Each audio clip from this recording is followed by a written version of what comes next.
I'm Doug Miller, and I'm the imaging director and the nighttime personality at Mix 101.5 in Raleigh.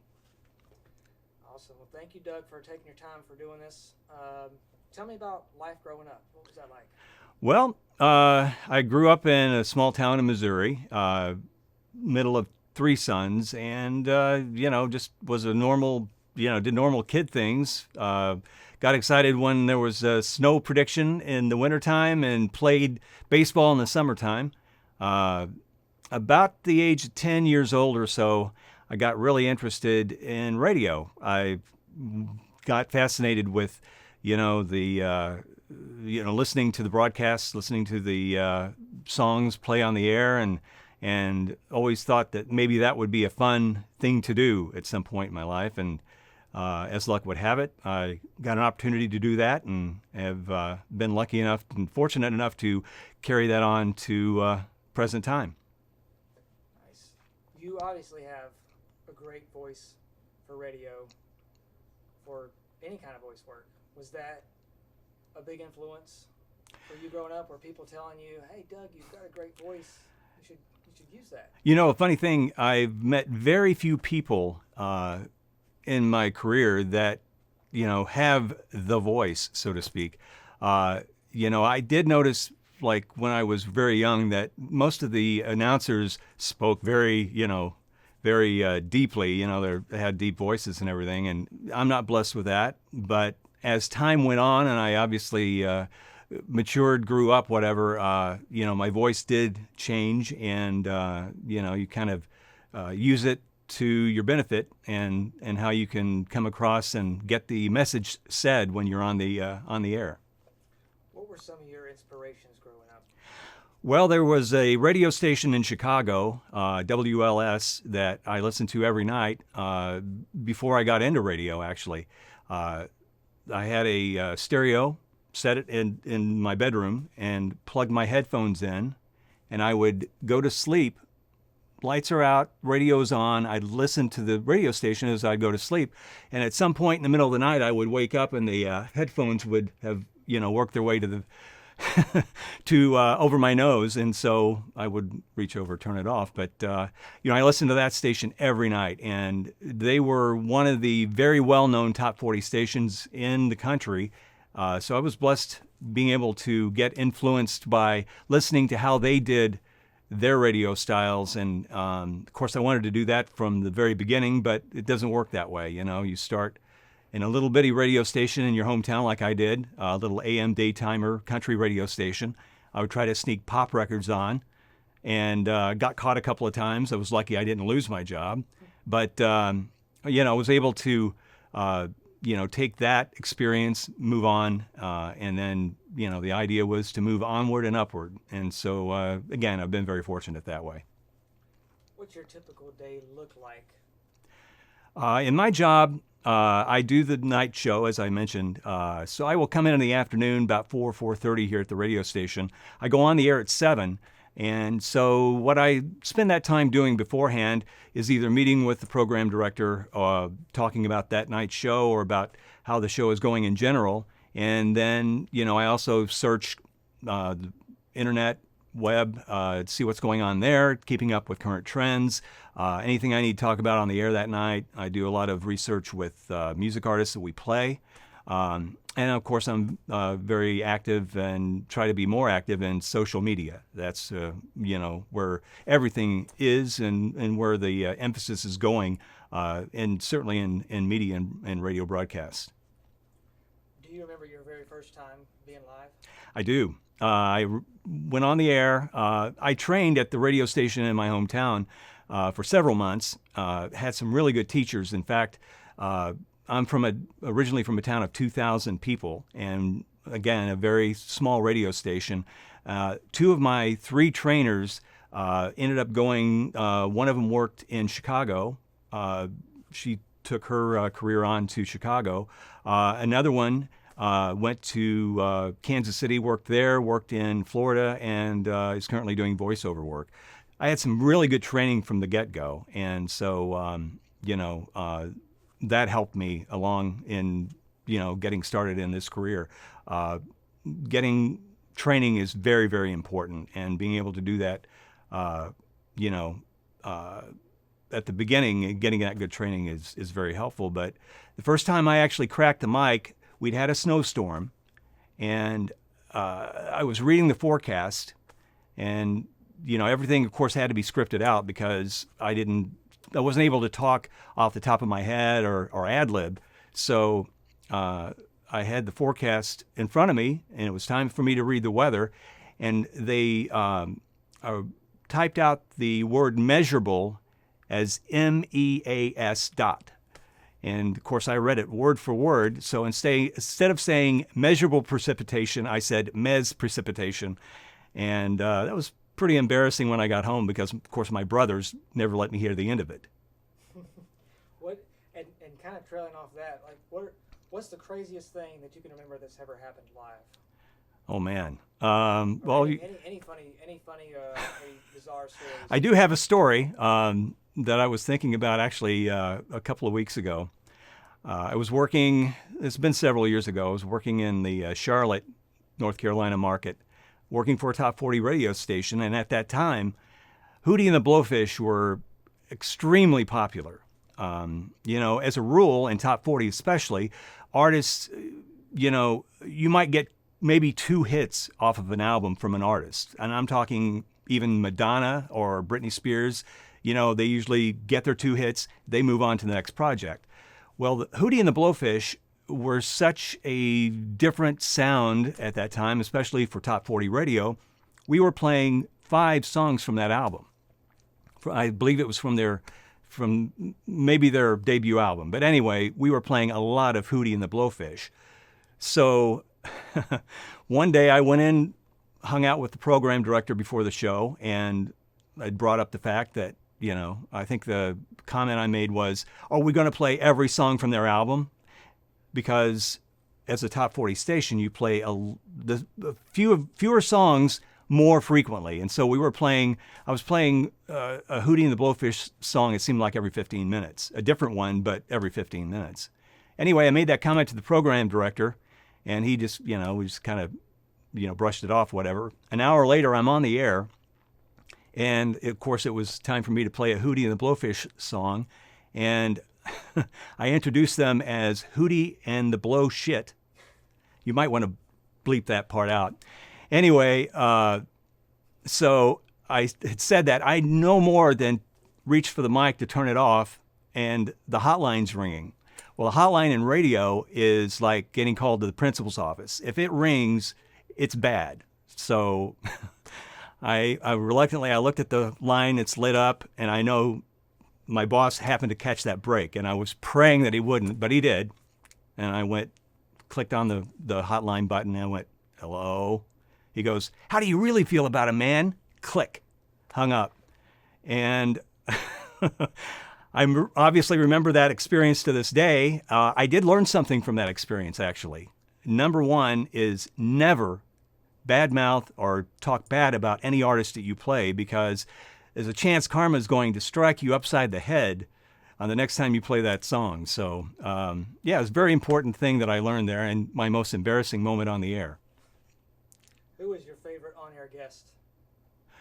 I've gotten to interview Lenny Kravitz. You know, in my time slot, you know, most of the time, morning show or midday show might interview most of the bigger artists, but you know, I've been blessed to interview Lenny. Also had John Ondrazik from Fight for Fighting. He was a really nice guy. Also Pat Monahan from Train. Again, super nice guys. Backstage, my best backstage experience with an artist to this day was meeting the band Chicago. And this was back in the 90s, and they were very popular, obviously, on the charts at that time. And you know, they'd been doing it for so long. It was such a big group. And I wasn't intimidated, but I was expecting them to maybe be cocky or arrogant or just, you know, I just thought they'd be uncool. And I got to meet them after their show one time. And I said the dorkiest thing. I was just trying to come up with something. And out of my mouth came, hey, you guys keep rocking. I thought that was cool. And as soon as I said it, I went, "Oh man, you blew it." Anyway, the guy from Chicago who I spoke that to was very kind, and he said, "Man, we're going to keep doing it till we get it right." And again, they totally blew me out of the water as far as how nice and kind that they were. They totally could have bashed me on that one. You work really late. Have you always been a night owl? Yes, I have been a night owl since I was a little kid. My experience with that was, Three Stooges, big Three Stooges fan here from the time I was a kid. And they would normally get played late at night. And so after the family went to bed, my bedroom was closest to the TV room. And I would sneak in after everything was nice and dark, turn the TV on, volume very low, and would sit there and watch the Three Stooges till 1, 2 in the morning, and sneak off back to bed. I did get caught a couple of times, so I curbed that as we went on. But yeah, I've worked late hours. I've worked early hours as well, but I find that I'm more awake or aware later in the day and at night. What's your family think about your job? Your Well, career path? Actually, I was just talking with my dad about that not too long ago. Very proud of how it all turned out. My dad was the one who saw the program director at the local radio station when I was 15 years old and said that he had a kid that wanted to be on the radio. And through that, I was able to get a demo recorded at the station. They hired me for weekends and holidays only. And of course, I would hang out there when I wasn't getting paid just because I was so into it. But as I've gotten older and as I moved away, the folks, I don't think they're as aware of what my job is these days because it's changed a lot. Radio's changed a lot since when I first started. So I think sometimes that they think in terms of when I first started back in my hometown. And I try to explain that to them. I, give them what we call air checks, portions of my show that when I'm on the air so they can hear what I do. But, I also do imaging now, which, didn't exist, was being done, but usually by one of the DJs. There wasn't a person dedicated to doing just that. And so, yeah, the business has changed over the years and they're proud of me. I don't think they're 100% in tune with exactly what I do, but that's cool. Gotcha. And you mentioned it a second ago. You said that the industry has changed a lot. How have you seen the industry change over the years? In the industry. Well, technology's first, foremost with everything. I guess it has affected every line of work, every industry, but especially radio and broadcasting. Things are a lot easier to do these days. Things like multi-track editing. Back when I started was hopefully you had enough cart machines in the production room that you could maybe play a music bed over here in this cart machine and a sound effect in that cart machine there, and you would hopefully be able to hit those buttons while you were talking and get them right in the 60 seconds that you had to read that commercial. If you messed it up, you would have to start all over again, and sometimes that would take an hour or two. Now you can go in, edit with a digital editor like this, and you can knock something out literally in 10 or 15 minutes when it would have taken you easily maybe 3-4 times as long back in those days. So technology's been really, really good to this industry. In your mind, how has music made an impact on others? Well, music styles have changed over the years. I'm myself very nostalgic, so I love the stuff, from when I was in high school, the 80s and some of the 90s stuff. But, I think music today, and I think a lot of the people in the industry would tell you that it's not as pure as it was, obviously, again, thanks to technology. A lot of the, some of the bigger music stars have been known to use technology to their advantage, which unfortunately gives you an impure product in my mind. But having said that, it also has helped the sound quality, just the keen sense of hearing every instrument very clearly, and no music, no pops on the album as you play that. So, it's been actually in that way, in music's sense, in my mind, it has been a blessing, but has also been somewhat of a curse, I think, to some artists. With technology changing so much, some people will say, radio is dying. What do you say to that? Well, one of the reasons that I like working here at the station that I work at and for the company I work for, we're a smaller company. Some of the conglomerates, iHeart, there's another company called Intercom, or Odyssey as they're now known. They own upwards of 1,000 radio stations, and they're speaking they're speaking to people like we do, but they have a completely different mindset and completely different goal in what they're trying to achieve. They're trying to achieve worldwide domination, and that's fine. In my world here, one of the things that I love working for this company and this radio station is our community effort and the things that we get done here.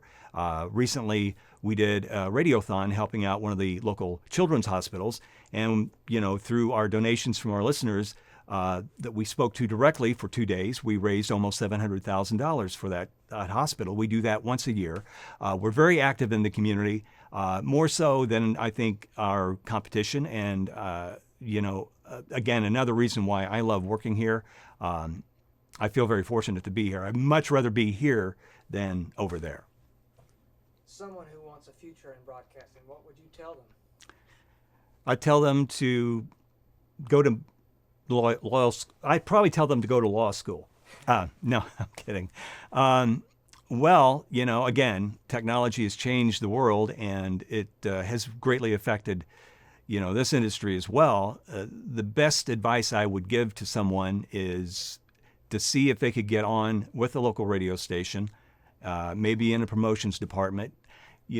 As all of us in this business have done, some more than others, you pay your dues. You're not going to get in. You're not going to get right on the air. You're not going to get to do your own show. It just doesn't work like that, and especially in this day and time. Less so than when I got started. I was fortunate enough to be able to intro songs and be a DJ in my hometown. Now there'd be no chance of that, not even there.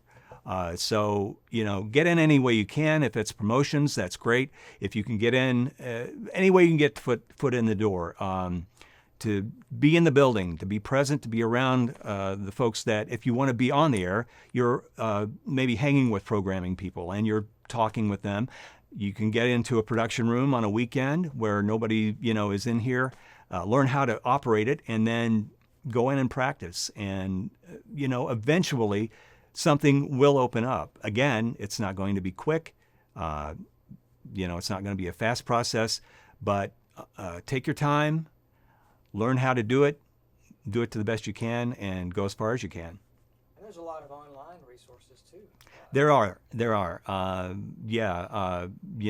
Again, a benefit from when I was starting, because we didn't have, nobody knew what Google was, nobody had cell phones, none of that stuff. So yeah, there are a lot of online resources that you can go to. You can get information, a vast world of information out there. Be careful, filter what it is that you're learning. If you're wanting to get advice about it, filter some of that, because there, as with other industries, there's been a lot of turnover in this business. I've been fortunate to be able to do it for my 42nd year now, but there are a lot of people that have a really bad attitude about it, who used to do it, and they're going to say bad things about it because they didn't have a good experience. I was lucky. I've been lucky, and so I've got good things to say about it. Filter all of it, but if it's something that you're really interested in and want to seek it out and learn it, the sky's the limit. So what's the future of Doug, and what's the legacy that you'd like to leave the world? Well, that's a good question. Wow. I think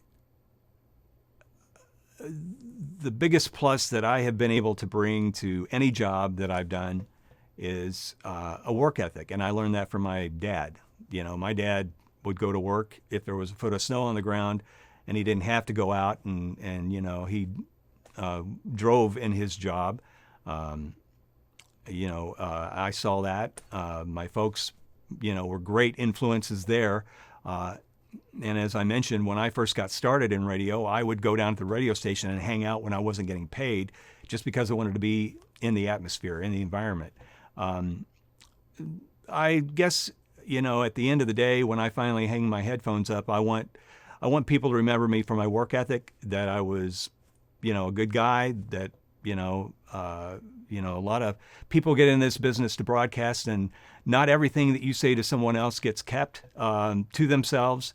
I pride myself in being someone you could trust. My